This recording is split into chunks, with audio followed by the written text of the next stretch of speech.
قبل ما ابدا، ده ملخص اول 3 حلقات من الموسم الرابع لمسلسل ذا بويز. لينك المواسم اللي فاتت هتلاقوها تحت في الوصف. وبدون ما اطول عليكم يلا نبدا. اخر حاجه شفناها ان بوتشر اتقاتل مع سولجر بوي لانه ضرب رايان، وبوتشر دخل مستشفى بسبب تعطيل المركب في، وعرف انه قدامه سنه ويموت. وهوملاندر قدم رايان قدام الناس، بس في شخص من مؤيدين ستارلايت رمى علبه على رايان، فهوملاندر اتعصب وقتله قدام كل الناس. ومؤيدين هوملاندر اللي اسمهم هوملاندرز قعدوا يسقفوا لهوملاندر. وبعد 6 شهور بنشوف فيكتوريا وهي في مؤتمر خاص بانتخابات الرئاسه، وهي كانت بتدعم المرشح بتاعها اللي اسمه سينجر، وده لانها النائبه بتاعته. وبره المؤتمر كان موجود فريق ذا بويز، وبنعرف ان قائد فريق ذا بويز حاليا هو مستر ميلك مش بوتشر. وكانوا بيخططوا انهم يتسللوا لاوضه فيكتوريا علشان يبدلوا قطره العين بتاعتها بقطره تانية هم حطوا فيها حمض معين، والمفروض الحمض ده هيعمل التهابات في عين فيكتوريا، فبالتالي مش هتقدر تستخدم قوتها الخارقه لانها بتحتاج عينيها في قتل الضحيه. وبنشوف فرنشي بيحط الحمض في القطره علشان القطره دي اللي هيبدلوها في اوضه فيكتوريا، وبيخترقوا الكاميرات الخاصه بالمبنى كله. وبعدها بوتشر وفرنشي وكيميكو كانوا داخلين المبنى اللي فيه المؤتمر، وكان معاهم 2 حراس من المخابرات الامريكيه. بس على حسب الخطه بوتشر هيستناهم بره علشان يحرس الباب، وبوتشر بيتعصب انه اصبح بيحرس باب، وفرنشي وكيميكو والاتنين الحراس بيكملوا طريقهم لاوضه فيكتوريا. وفي نفس الوقت هوملاندر بيروح يقابل فيكتوريا، وبيأمر رايان يتمشى مع بنت فيكتوريا اللي اسمها زوي ويسيبوهم لوحدهم. وبنعرف من كلام هوملاندر وفيكتوريا ان هوملاندر مرفوع عليه قضيه بسبب الشخص اللي قتله في الشارع لما حدف علبه على رايان، وهو بيقول لها القضيه دي سهل جدا اخد فيها براءه، وهقول انه كان مجرد دفاع عن النفس. وبعدها بوتشر وهو واقف بيشوف رايان وزوي، فبيمشي وراهم وبيتكلم مع رايان على انفراد، وبيتاسف له انه كلمه وحش قبل كده، وبيطلب منه يجي معاه وهيوديه لجريس. وبيقول له كمان هوملاندر ده شخص مش كويس وانت عارف كده، وشفته لما قتل الراجل في الشارع. فرايان بيقول له الراجل ده حدف عليا علبه، والاعلام بيقولوا انه متحرش بالاطفال اصلا. فبوتشر بيقول له كل ده كلام كذب، تعالى اوديك لجريس ومش هتشوفني تاني. بس في الوقت ده بيخش عليهم هوملاندر وبيقول لبوتشر ما تسيبه في حاله، ما هو قالك لا. وهوملاندر من خلال نظره القوي بيشوف الاضرار اللي في دماغ بوتشر، وبيفهم انه بيموت بسبب المركب في 24 وقدامه حوالي 6 شهور ويموت.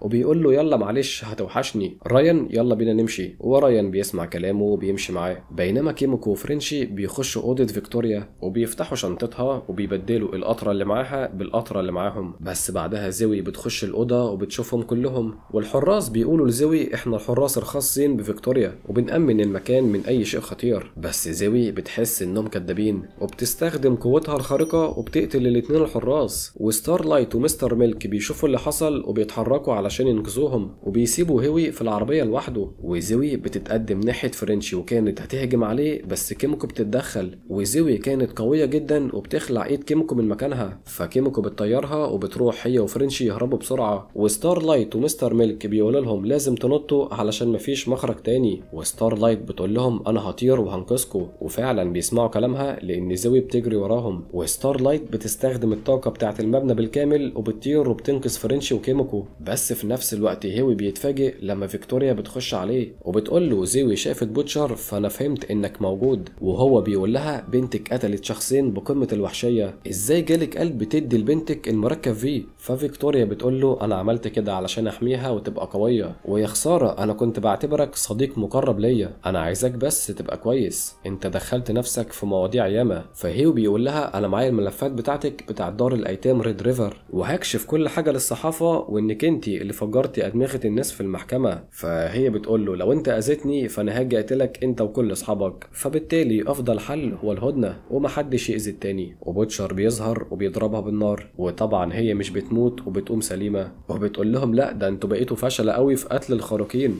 وبتاخد بعضها وبتمشي وبتروح تكمل المؤتمر مع المرشح الرئاسي سينجر. وبعدها مستر ميلك وبوتشر بيروحوا يقابلوا جريس، بس جريس ما كانتش عايزه تقابل بوتشر لانها مش طايقاه من ساعه ما قرر ياخد المركب فيه، ولانه كان السبب في ان رايان يقرر يعيش مع هوملاندر. وبتتكلم مع مستر ميلك بس، وبيطلع ان جريس كانت مرتبه اتفاق ما بين ذا بويز والمرشح الرئاسي سينجر، واللي هو في نفس الوقت المرشح الخاص بفيكتوريا. وبيطلع ان سينجر عاوز يتخلص من فيكتوريا لانه عرف انها خارقه، فكان متفق مع ذا بويز واداهم 2 حراس من المخابرات علشان يعملوا المهمه اللي كانوا فيها. بس المشكله دلوقتي ان ال2 حراس ماتوا، وسينجر كان متعصب بيتعصب جدا لانهم كانوا عملاء تبع المخابرات، ومستر ميلك بيتأسف انه بوظ الدنيا، وبيقول لجريس تقدري ترجعي بوتشر يكون القائد لو انا مش مناسب. فهي بتقول له وليه ستارلايت ما تحرقش عين فيكتوريا وتقتلها. فمستر ميلك بيقول لها احنا مش عارفين هل ده هيجيب نتيجة ولا لا، وارد لو ستارلايت قربت منها فيكتوريا تفجر راسها في ثواني.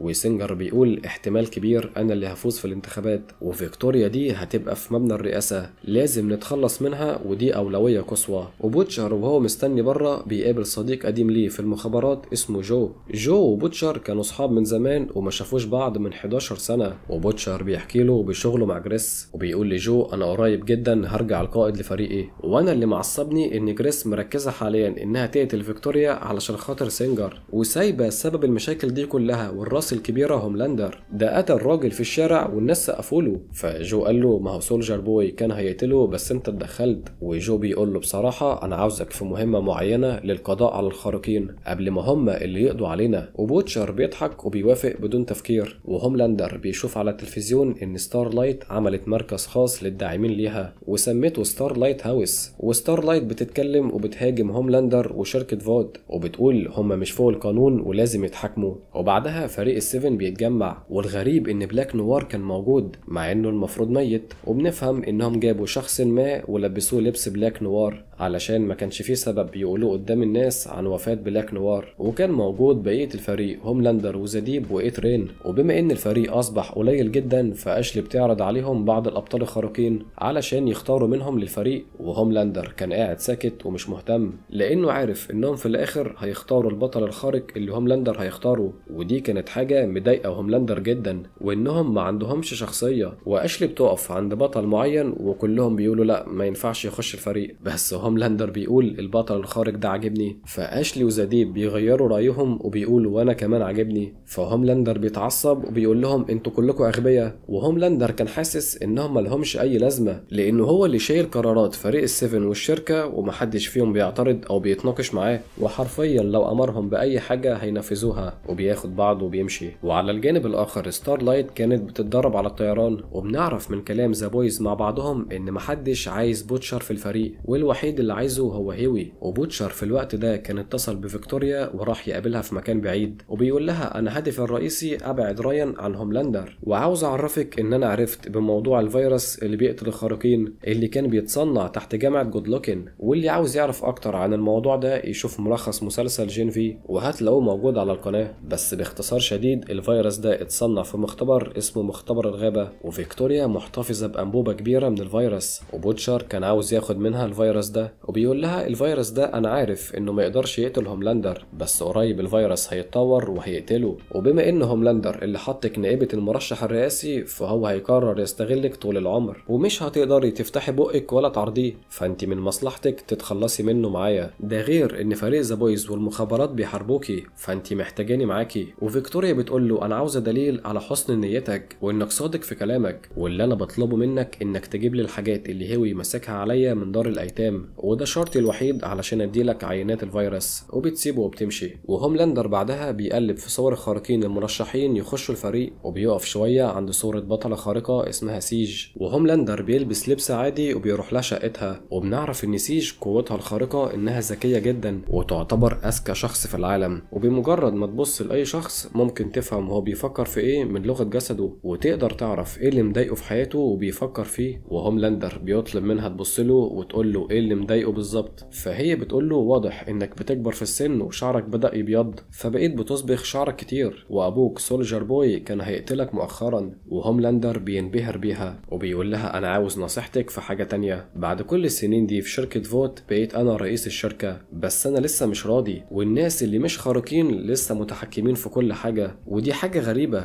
انا المفروض اسيب ايه لابني لما اموت؟ انا مش عاوز اسيبه في العالم الغابي ده اللي المتحكم فيه هو البشر العاديه. فهي بتقول له لازم الناس العاديه الضعيفه دي تكون موجوده علشان هم اللي هيسقفوا لك وهيهتفوا باسمك، والبشر العاديه اللي مسيطرين على كل حاجه دول هيجي وقت وهيدمروا نفسهم بنفسهم زي ما حصل في حضارات كتير في التاريخ. كل اللي عليك بس انك تديهم زقه وهتلاقيهم بيولعوا في بعض. وهوملاندر بيعجبوا افكارها وبيطلب منها تنضم لفريق السيفن علشان تبقى جنبه على طول ونتخلص من البشر اللي في مراكز السلطه وينفذوا افكارها الذكيه. وهي بتوافق وبتروح بتروح تجيب التلات اشخاص دول اللي كانوا من مؤيدين هوملاندر، وللصدفة من ضمن التلات اشخاص كان واحد اسمه تود، واللي يبقى جوز طليقة مستر ميلك. ومستر ميلك في الوقت ده بيراقبه وبيشوفه واقف مع سيج، وسيج بتاخد التلات اشخاص وبتخليهم يقابلوا هوملاندر وباقي فريق السيفن. والتلات اشخاص فرحانين جدا طبعا علشان واقفين مع هوملاندر، لكن هوملاندر بيأمر فريق السيفن امر غريب جدا وبيأمرهم يقتلوا التلات اشخاص دول. وزديب واي ترين بيتفاجئوا وكانوا مفكرين هوملاندر بيختبرهم او بيهزر، بس هوملاندر كان بيتكلم جد وبيأمرهم يقتلوا التلات اشخاص. وبلاك نوار على طول بينفذ الامر وبيقتل واحد، وزديب واي ترين بيضطروا ينفذوا اوامر هوملاندر وبيقتلوا الباقي، ومحدش فيهم عارف هوملاندر امرهم بكده ليه. وسيج بتقول لهم استنوا هنا علشان تنفذوا بقيه اوامر هوملاندر. ومستر ميلك بيشوف هوملاندر خارج من نفس المبنى، وبعدها بيجي وقت محاكمه هوملاندر لقتله للشخص اللي كان في الشارع. ومؤيدين هوملاندر اللي اسمهم هوملاندرز ومؤيدين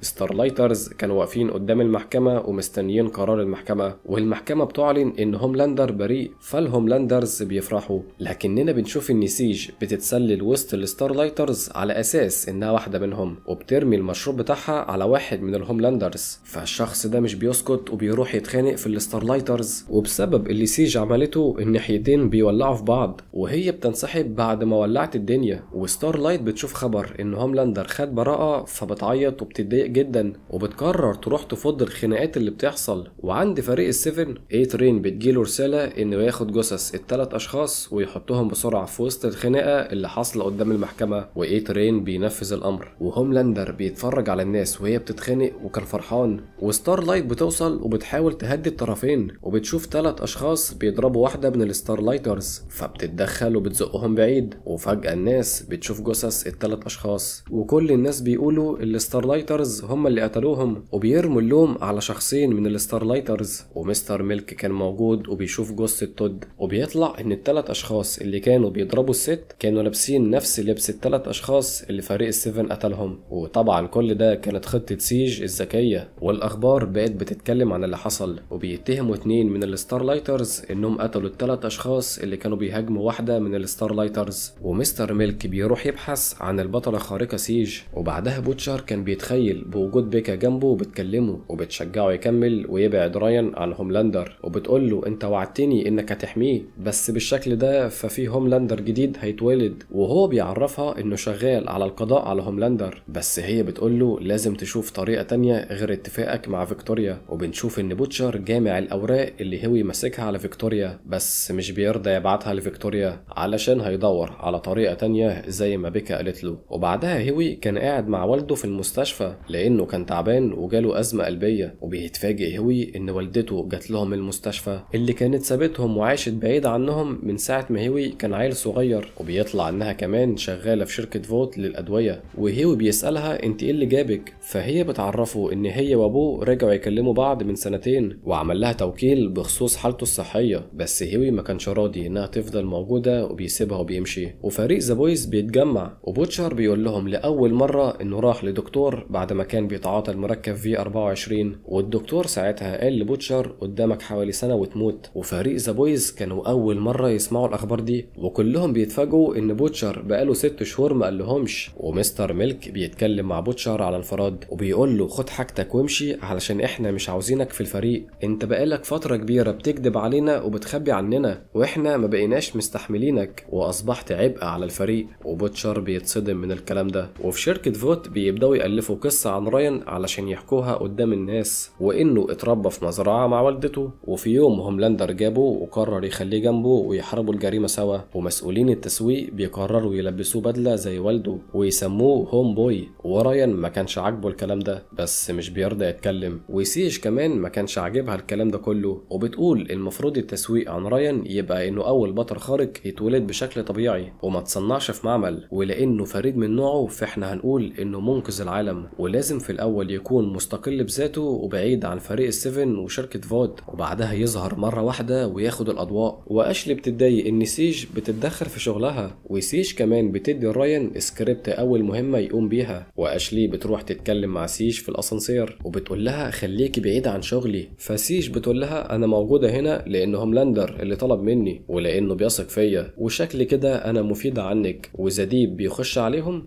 بيطلب من اشلي انه ينضم لرايان في اول مهمه ليه في محاربه الجريمه، واشلي بتتعصب عليه وبتقول له اكتر شيء بيستفزني هم الناس الغبيه اللي مفكرين نفسهم اذكياء، وبتسيبهم وبتمشي. وسيج بتقول له ما ينفعش تسيبها تكلمك بالشكل ده، انت من الخارقين، اما هي فواحده عاديه وضعيفه. وزديب بيقول لها عندك حق. وبعدها بيبداوا يدربوا رايان على محاربه الجريمه، وبيدربوه على مشهد هيعملوه في الشارع بجد. والمفروض الكومبارس ده خطف بنت، ورايان هيتدخل وهيضرب الكومبارس وهينقذ الموقف. وبعدها الكل يسقف للبطل الجديد رايان، وكانوا كلهم بيصوروا في استوديو وكأنهم بيحاربوا العصابة. وبعد ما خلصوا المشهد هوملاندر بيطلب من بلاك نوار ما يتكلمش لأنه عمال بيتكلم كتير، وبلاك نوار الحقيقي ما كانش بيتكلم. وبعدها زديب بيقول لأشلي ما ينفعش تكلميني بطريقة وحشة كده مرة تانية، علشان أنا بطل خارق وانتي واحدة عادية. بس أشلي بتستهزأ بيه كالعادة، وهو بيقرر ما يسكتش وبيقول لها كلميني كويس وإلا هقتلك. وهي بتخاف منه وبتمشي، وزديب بيحس بالرضا مع نفسه. أما فريق ذا بويز فمستر ميلك بيوريهم صور تود والشخصين التانيين قبل ما يطلعوا المبنى ويموتوا من فريق السيفن. وبعد ما جثثهم ظهرت فجأة قدام المحكمة بيحللوا اللي حصل، وبيفهموا إن إيترين جاب جثثهم ورماها في وسط الناس ومحدش شافه بسبب سرعته. ومستر ميلك بيعرفهم إنه جمع معلومات عن سيج، واتصنت على تليفونها باستخدام برنامج تابع للمخابرات، وعرفت إنها رايحة فندق معين تبع فوت. ومستر ميلك بيقرر يروح لهناك وياخد معاه فرنش وكيميكو، وبياخدوا بعضهم وبيروحوا على الفندق ده، وبيتفاجئوا بوجود بوتشر هناك. وبيطلع ان بوتشر كان مراقب موبايل مستر ميلك، فعرف انهم جايين هنا. ومستر ميلك بيأمره يمشي، بس بوتشر بيقول له انت ما بقتش القائد بتاعي وانا بقيت مواطن عادي، فمالكش كلمه عليا. ومستر ميلك بيقرر يسيب بوتشر معاهم لانه اكيد هيفيدهم. وبيلاقوا في المكان ده ناس متجمعه وكلهم بيكرهوا ستارلايت وبيأيدوا هوملاندر. وبعدها فرينا بيشوفوا سيج رايحه تقعد وتسمع شخص ما هيتكلم، فبيخش وراها نفس المكان. والشخص اللي هيطلع يتكلم كانت بطلة خارقة اسمها فاير. فاير دي اكتر واحدة بتهاجم ستارلايت وبتكرهها، وبتطلع قدام الناس وبتهاجم ستارلايت والناس اللي بيأيدوا ستارلايت. وفريقنا كان مركز اكتر مع سيج. وبعد شوية سيج بتطلع تتكلم مع فاير، وسيج بتقول لها انا ممكن اضمك لفريق السيفن. وبوتشر ومستر ميلك كانوا سامعينهم من خلال موبايل سيج. وسيج بتسألها انت ليه جامعة ناس وبتكلميهم عن كرهك لستارلايت؟ ففاير بتقول لها انا بجمع الناس البائسه اللي مالهمش بيت ولا شغلانه، والناس ذو البشره السمراء اللي بينالوا عنصريه كل يوم، وبقنعهم بشويه كلام بسيط بهدف معين، وبكده انا بكسب جمهور وناس في صفي. وسيج بتطلب منها تيجي لشركه الشحن بتاعه فوت الساعه 9 بالليل، وبتسيبها وبتمشي. وبوتشر بيقول لميلك بما ان سيج دي ضعيفه وهي بس ذكيه ذكاء خارق، ما تيجي نمسكها ونفضل نضرب فيها وناخد منها المعلومات اللي احنا عاوزينها. بس مستر ميلك بيقول له احنا بنراقب بس، وبيمسك بوتشر وبيخرج بيه من المكان. بس بوتشر بيتعصب عليه وبيقول له انت قائد فاشل، بقالنا ساعات في المكان ده وما استفدناش اي حاجه، انت ما عندكش اي شجاعه وهتموت فريق ذا بويز بخوفك ده. وميلك بيتعصب عليه وبيضربه وبيقول له انا مش عاوزك معايا. وبعدها بنشوف ايترين بيتمشى مع ولاد اخوه وبيحكي لهم بانجازاته وعملياته في محاربه الجريمه. بس نيسان اخو ايترين بيوصل اللي جاله شلل قبل كده بسبب ايترين، وبيقول لولاده ايترين كذاب وكل الحكاوي اللي بيحكيها دي كذب في كذب. ايترين مش بطل، هو مجرد شخص مخادع ومزيف، وكل انجازاته اللي بتشوفوها على التلفزيون دي مجرد مؤثرات بصريه. وبياخد ولاده وبيمشي. وايترين متضايق ان اخوه اصبح مش طايقه وبيعامله بالشكل ده. وبيروح ايترين لبيت فريق ذا بويز وبيدي الستارلايت فلاشه بتثبت ان الثلاث اشخاص اللي ماتوا ما ماتوش بسبب الستارلايترز، وبيقول لهم الفلاشه دي عليها الدليل اللي انتم محتاجينه. وايترين كان بيحاول يعمل حاجه صح علشان يكون بطل في عين اخوه. وبعدها فريق السيفن ورايان رايحين يمثلوا المسرحيه اللي اتفقوا عليها علشان يظهروا رايان قدام الناس. والكومبارس ده بيخطف بنت، والمفروض زديب وبلاك نوار مش عارفين يتصرفوا. وبيوصل رايان علشان ينقذ الموقف، وبيوصل بعديه هوملاندر علشان ياخدوا اللقطه سوا.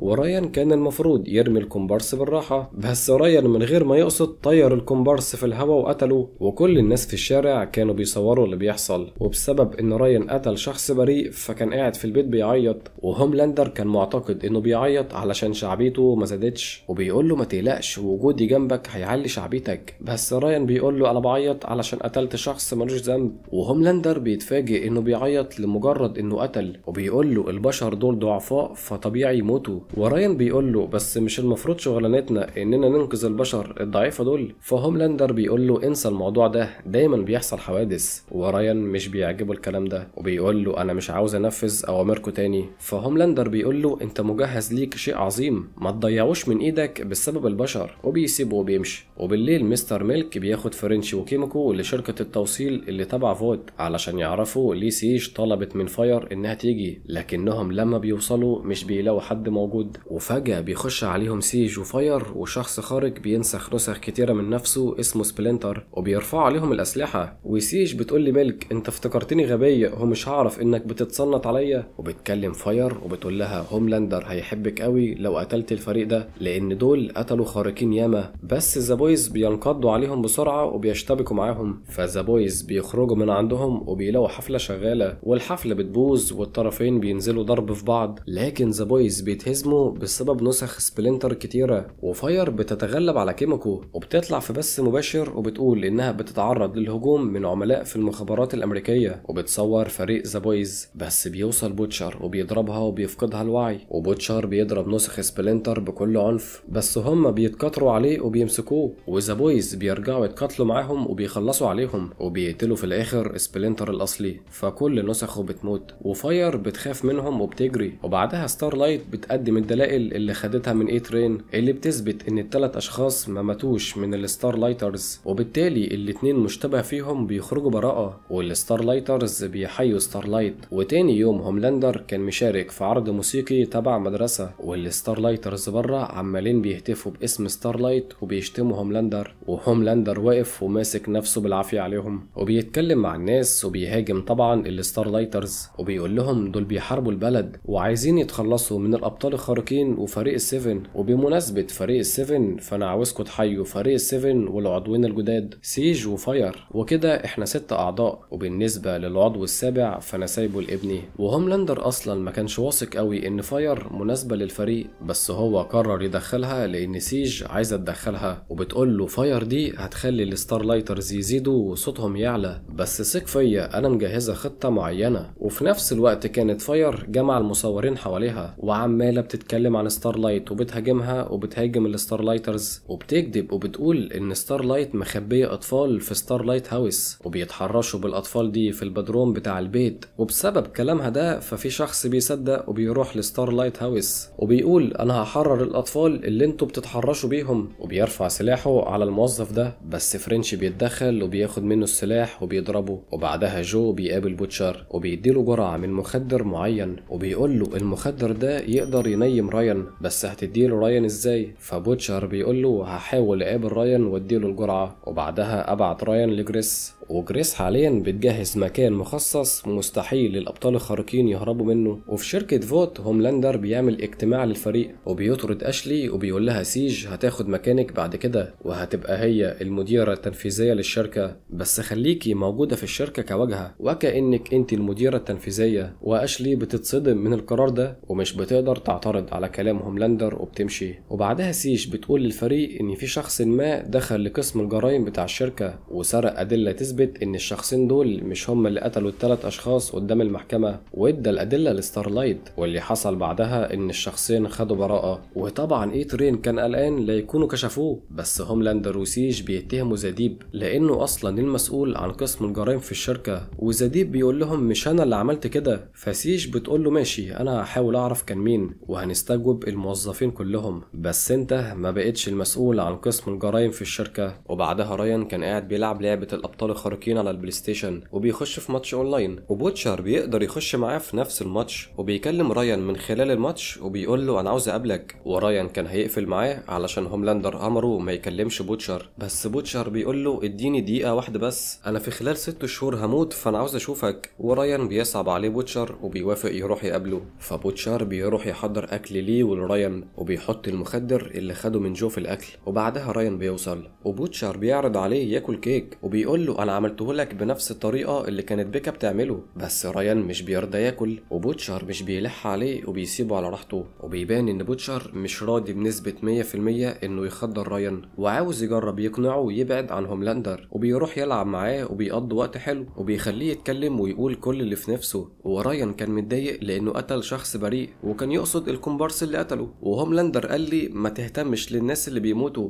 وانا دلوقتي فهمت انت ليه قلت لي مش عايز اشوفك، انا لو مكان مكانك مش هبقى عاوز اشوفني. فبوتشر بيتأسف له على الكلام ده وبيقول له انا ساعات بيخرج مني كلام ما اقصدوش، انا قربت اموت ومفيش حد في العالم بحبه لسه عايش، اخويا مات وبيكا ماتت، وعلشان انت ابن بيكا فانا عاوز اصلح الامور معاك. وبعد ما بوتشر قال له الكلام ده راح رمى الكيك اللي كان عامله وحاطط فيه المخدر وكمل لعب مع رايان. وعلى الجانب التاني سيج وهوملاندر بيستجوبوا موظفة من قسم الجرايم اسمها تيفاني، وسيج بتواجهها وبتقول لها احنا عرفنا انك اتصلتي بستارلايت من كام يوم، فاحنا عاوزين نعرف منك هل ده حقيقة ولا لا. وتيفاني كانت خايفة جدا تتكلم من هوملاندر، فهوملاندر بيحلف بحياة ابنه انه مش هيعمل لها حاجة. فتيفاني بتعترف وبتقول انا كلمت فعلا ستارلايت من كام يوم، وكانت لسه هتقول اتكلمت معاها في ايه بس هوملاندر قتلها في التو واللحظة. وسيج مش بيعجبها اللي هوملاندر عمله وبتقول له كان المفروض نسمع كلامها للنهاية الاول. فهوملاندر قال لها معلش انا تافه شوية، هي خلاص اعترفت وقالت ان هي اللي كلمت ستارلايت، يبقى هي اللي سربت الدلائل لستارلايت. واشلي بتعيط على وفاة تيفاني. وبعدها فاير بتتفاجئ ان ستارلايت اقتحمت بيتها، وستارلايت بتسألها انا عملتلك ايه علشان تهاجميني بالشكل ده. ففاير بتبدأ تحكي لها وبتقول لها انت جايز مش فاكراني علشان كنا عيال صغيرة عندنا 13 سنة، ووقتها كنا نازلين ضد بعض في مسابقة الغنى، وانا وانتي وصلنا نص النهائي وواجهنا بعض، وفجأة لقيت كل الحضور اللي بيتفرجوا علينا بيضحكوا عليا، واتضح ان انتي قلت لهم ان انا نمت مع لجنة الحكام بالكامل، وطلع انك عملتي كده علشان تكسبيني وتوصلي النهائي. وفعلا بعدها انا انسحبت من المسابقة علشان شكلي كان وحش جدا قدام الناس. وستارلايت بتفتكر الموقف ده وبتتأسف لها وبتقول لها انا كنت عيلة صغيرة وامي ضحكت عليا واقنعتني اقول كده، وانا دلوقتي مش نفس العيلة الصغيرة اللي عملت كده. بس فاير بتقول لها الناس مش بتتغير، وعاملة نفسك دلوقتي قدام الناس انك شريفة ومثالية، وانا مش ههدى الا لما العالم كله يعرفك على حقيقتك وانك شخصية خبيثة وانانية. وبتسيبها وبتمشي. وبعدها كيموكو بتعرف ان الجماعة الارهابية اللي خطفتها وهي صغيرة لسه موجودة، وبيخطفوا لسه ناس تانية من اليابان وبيعتبروهم ارهابيين. فكيموكو بتتضايق من كده وبتفتكر لما كانت مخطوفة عندهم، وبتجيب عنوان السجن اللي بيحبسوا فيهم اليابانيين، وبتروح لفرنشي وبتطلب منه يجي معاها لهناك علشان عايزة تقتل المسؤولين عن الجماعة دي. وفرنشي في الاول كان رافض بس بعدين بيوافق، وبيروحوا هما الاتنين، وكيموكو بتخش على الحراس وبتقتلهم كلهم. لكن بيطلع ان في واحدة منهم تعرف كيموكو بالاسم، فكيموكو بتتفاجئ ومش بتقتلها، والست الغريبة دي بتهرب. بينما مستر ميلك بيعرف من ستارلايت وهيوي ان ايترين جه وساعدهم، فبيقول لهم انا عاوز اخلي ايترين مخبر ليا واساله على كذا حاجة، لان شكل ايترين نفسه يقضي على شركة فوت بس مش عارف. وستارلايت بتبقى رافضة بس مستر ميلك بيصر، وفعلا مستر ميلك بيروح يقابل ايترين وبيقول له انا عاوز منك مساعدة بسيطة، بس ايترين بيرفض يساعده. فمستر ميلك بيبتز وبيقول له انا ممكن اقول لشركة فوت ان انت اللي سلمت الادلة لستارلايت، وكمان انا عارف انك انت وفريق السيفن اللي قتلتوا الثلاث اشخاص البريئة ورحت انت رميت جثثهم قدام المحكمة. فايترين بيخاف وبيقول له عاوز ايه، ومستر ميلك بيقول له انا عاوز اعرف منك امتى هوملاندر هيقابل فيكتوريا. وبالفعل ايترين بيقول له، وبيروح مستر ميلك وهيوي على المكان ده واللي كان صالة تزلج.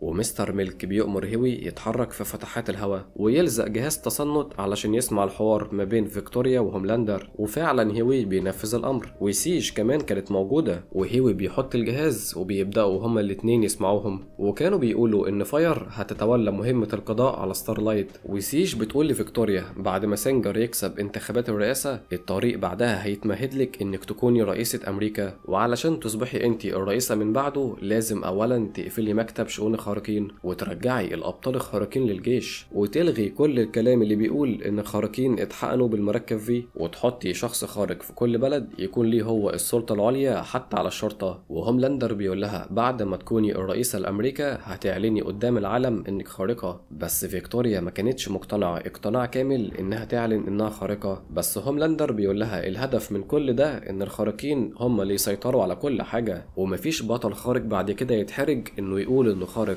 وهيوي كان سامع كل الكلام ده من فوق، وبالغلط بتقع منه نقطة عرق على كتف هوملاندر، وهوملاندر بيشم الريحة وبيعرف انه هيوي وبيحاول يقتله وبيدمر السقف بالليزر، بس هيوي كان قدر يفلت بجلده. وهوملاندر حاول يقتله كذا مرة بس هيوي لحسن الحظ بيقدر يفلت بأعجوبة، وهوملاندر كان هيتجنن وبيطلع يدور عليه علشان يقتله، بس لحسن الحظ ايترين انقذ هيوي وخده المكان بعيد. وبعدها جو بيقابل بوتشر وما كانش عاجبه ان بوتشر ما اداش المخدر لرايان، وبوتشر بيقول له انا عاوز طريقة تانية اقنع بيها رايان. فجو قال له مفيش وقت، انت بتموت ولازم نلحق الولد ده قبل ما يكبر ويبقى زي ابوه، والا هنضطر ندور على طريقة نقتل بيها رايان. وبوتشر بيتصدم من الكلام ده. وبعدها رايان بيقابل هوملاندر، وهوملاندر عرف انه راح شاف بوتشر، بس رايان بيكذب عليه وبيقول له انا ما قابلتوش. فهوملاندر بيزعق فيه وبيقول له انا شامم ريحة بوتشر على هدومك، انت ليه مش بتعاملني زي ما بتعامل بوتشر؟ ايه المفروض اعمله لك وما عملتوش؟ وفي الاخر بتيجي تكذب عليا. فرايان بيقول له المسألة بس ان بوتشر بيموت وانا كنت عاوز اشوفه. فهوملاندر بيزعق فيه وبيكسر الازاز، ورايان بياخد بعضه وبيمشي. وهوملاندر بيحصل له انفصام في الشخصية تاني، وبيقول لنفسه في المراية لازم تنسى الجزء الانساني اللي جواك، لازم تبقى اقوى من كده. وفي كذا صوت في دماغه بيقول له ان رايان بيكرهك وهينقلب عليك. وهوملاندر اصبح مشتت، والاصوات كلها بتتجمع وبتقول له انت لازم تبدأ من البداية. وهوملاندر في الوقت ده بيفتكر مكان معين، وهنعرف ايه المكان ده في الحلقات اللي جاية. وبكده نكون خلصنا ملخص اول 3 حلقات، واستنونا في ملخص الحلقة الرابعة يوم الجمعة الجاية، وساعدونا نوصل الحلقة دي ل 8000 لايك. واللي وصل لاخر الحلقة عاوزك تحط ايموجي البطل الخارق في الكومنتات علشان اعرف مين اللي عجبته الحلقة. وباي باي.